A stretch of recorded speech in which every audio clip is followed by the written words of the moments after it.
I still remember the exact moment my world shattered. It wasn't loud. It wasn't dramatic. It was just one sentence. "You're useless." My husband said it so casually, like it meant nothing. But to me, it meant everything. My name is Elena, and for 5 years I gave my whole life to that man. I left my career, my dreams, even my independence, just to build a home with him. I cooked, cleaned, supported him through his worst days, stood beside him when no one else did. And yet, somehow, in his eyes, I had become nothing. That night, we were sitting at the dinner table.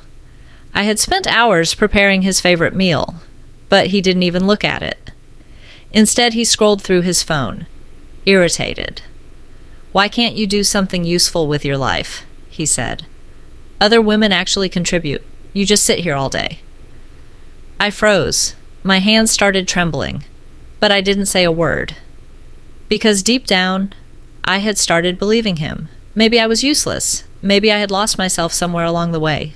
But what he didn't know, what he never cared to ask, was that I had sacrificed everything, not because I was weak, but because I trusted him. Trusted that one day he would see me. That night, I went to bed without eating.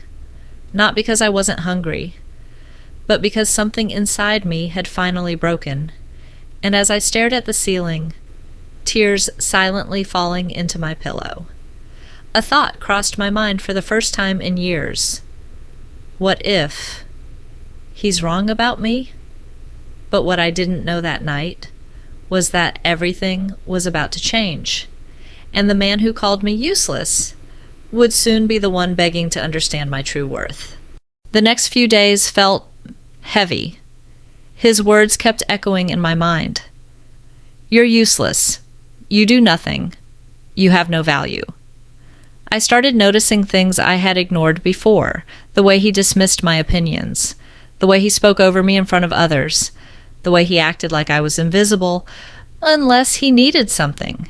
It wasn't just one sentence. It was a pattern. And somehow, I had allowed it. But everything changed. One quiet afternoon, I received a call. It was from my father's lawyer. My heart stopped for a second.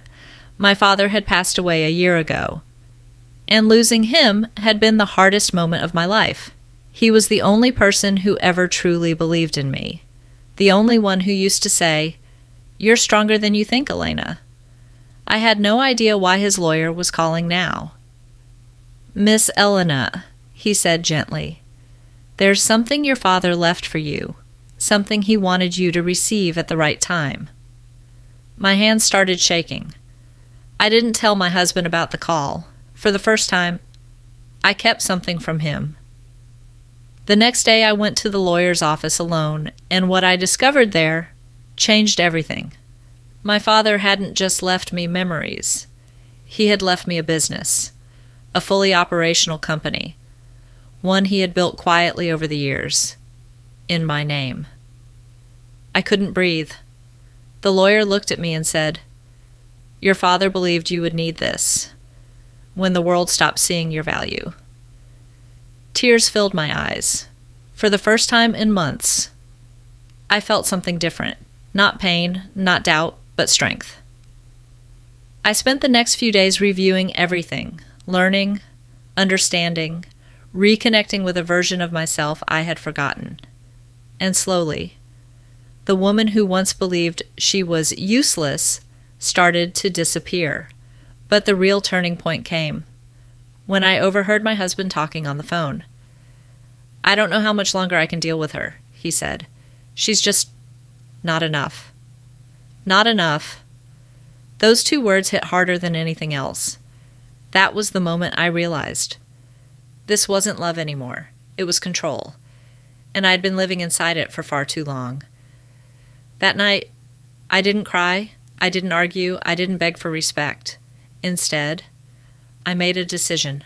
I was done proving my worth to someone who refused to see it. Now, it was time to show it.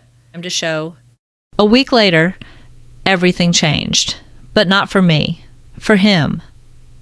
It started when he walked into the living room and saw suitcases by the door. He looked confused. "What's this?" he asked. I looked at him calmly, a version of myself he had never seen before. "I'm leaving," I said. He laughed.